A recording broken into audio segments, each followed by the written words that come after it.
Okay, looking good. Great. Okay, so I'm here at Coquina Key Park and Ravaine. I'm at Coquina Key Park and at Take four. I'm at Coquina Key Park pickleball courts, and this is Ravaine. Okay, so Ravaine, what is the dark side of pickleball to you?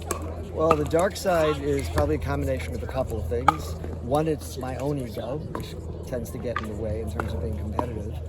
And so I lose sight of the fact that it's really the game and just to get better at the game.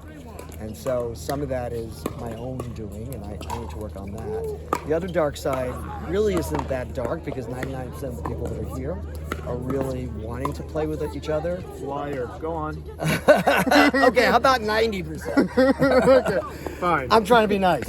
So let's say 90, but You're so optimistic. you're right, I am optimistic. But point being is that there are some people where they choose to want to stay as a pair and they don't want to split up.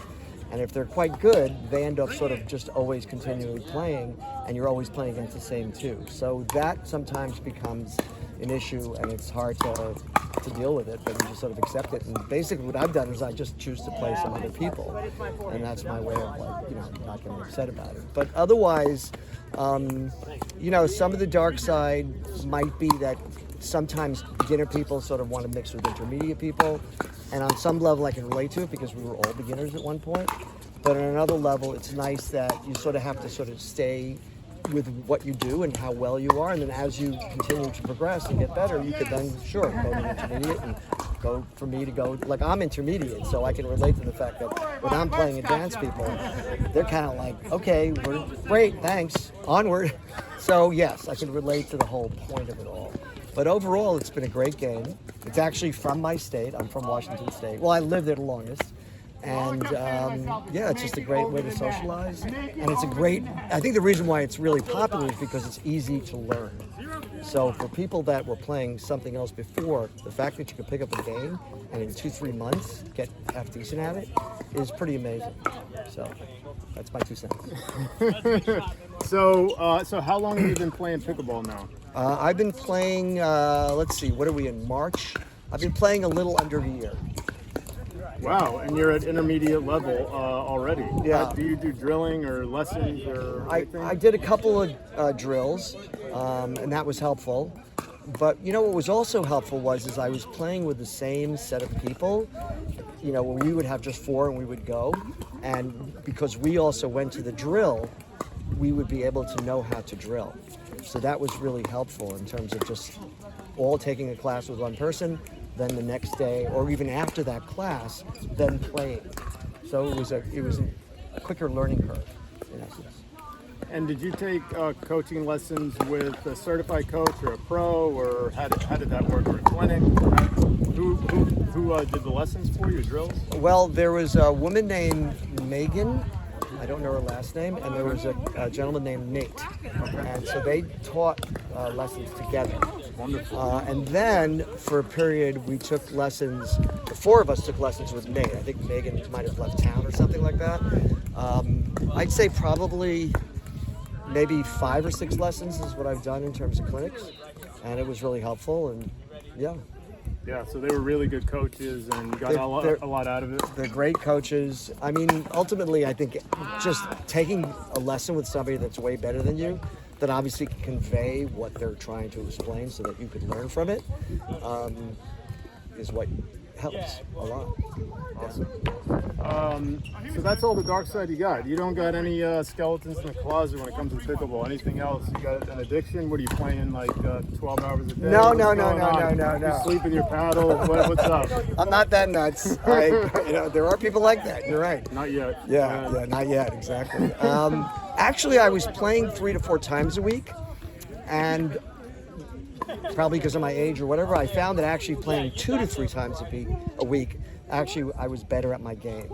So I think there's a point at which you can overdo it, where you end up not really learning, and you don't play as well. So I've actually cut back, and now I'm playing 2-3 times a week, and I feel like I'm up in my game. Wow, that's great. That's great insight, and I'm sure that'll help a lot of us that are starting out and on the journey and trying to figure out, because it can get frustrating, it can get confusing out there. Yeah, navigating, coming to the court, you're a beginner. You get into these groups where two people want to stay together. They don't really like you because you're not at their level, and they're kind of past helping beginners get better. Exactly. And it's one of those sports where there are a lot of beginners because everybody's jumping on it. So it creates that potential conflict. I'd also put in a word in for Derek, who leads the game on Sunday for beginners. He's an amazing guy. He's really just does a great job leading it. And it's great that people volunteer and do that, because Derek's done a great job with that. Because I started with him as a beginner. You did? Okay. Yeah, he was just really helpful. He wanted to make sure everybody played. If somebody needed a player, he would join in. So it was really welcoming, and it was helpful. And I had just moved here, and I just heard about pickleball through a meetup. And I was like, okay, I've never done it. I didn't even have a racket. I think Derek let me borrow his. And after like 2 or 3, 2 times or maybe 3 times, I went, I got to get a racket. This is really good. Yeah. So yeah, he lit the fuse. So it's great. Yeah. That's awesome. I mean, what a great story. So now you've been in St. Pete just under a year? Just under a year, exactly. Under a year. Yeah. So how is the pickleball community here in St. Pete different than Washington? Well, or you don't remember? Well, no. Actually, it's interesting because I did go back to Washington State, and I live I have a house up on an island off of the coast called the San Juan Islands, and there's a place called Orcas. And this friend of mine who lives there was my neighbor. I said, I'm coming up. He goes, bring your pickleball racket. And I'm going, Orcas? Pickleball? I brought the racket, and the reality is they were way more competitive than people here. And it was like, and this is an island with 6,000 people. So it was really pretty surprising. So obviously it's a phenomenon across the country. But I was amazed at this small island in the middle of nowhere. They had just built these pickleball courts like they're doing around here, and they were swamped. They were packed. So yeah, it's happening in lots of places. Yeah, so it's not just here in Florida. It's everywhere now. No, I think Florida probably has a larger community simply because a lot of older folks who live here, who maybe used to play tennis but feel uncomfortable now playing tennis, or just simply want to keep active. The fact that it's a sport that in your 50s, 60s, or 70s you could actually learn and enjoy it really creates that kind of phenomenon. That's why whenever you go play, the reality is you've got people in their 20s and 30s and you've got people in their 70s, and we're all playing together. Because the trick of the game is, yes, you have to have inertia and energy, but the truth is you also have to know where to place it and play it right. And then you don't have to run around like insanity. It's really where you place yourself, knowing to do that. So it is good, and it's a wide variety of age groups, and I think that's why Florida is probably one of the biggest places in terms of loving that sport and playing it. Yeah, that's awesome. Yeah, so good to hear. And I played with a 90-year-old the other day, and I mean he was challenging me. So wow, it's that's pretty amazing. fantastic. I think that validates what you just said. Right. I mean, the fact that you're 9 that's a good one. I'd love to see that kid. Yeah, 90. Oh, I'm sorry, 90. Yeah, 90. Amazing. The guy's Yes. 90. Yeah, That's yeah. incredible. That's incredible. Yeah. But I'm sure there's some 9-year-olds that could really embarrass me on the court for sure. Right. Have a 9 and a 90-year-old play each other. That would be interesting. Yeah, that would be a podcast. Yes, that would.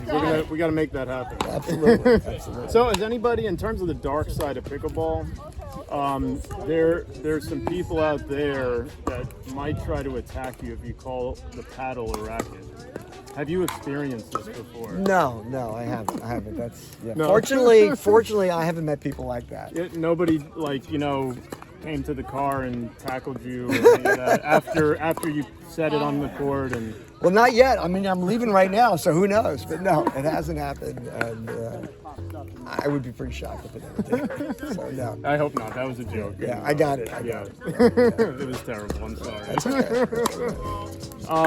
So Ravaine, thank you so much for My pleasure. being here and sharing your dark side of pickleball. Okay, thank you, Joe. Thank you. I'll see you on the court. You Let's got go it. play. All right. You too. Thank you. All right. Look at all the addicts. They're still at it. They just can't get enough.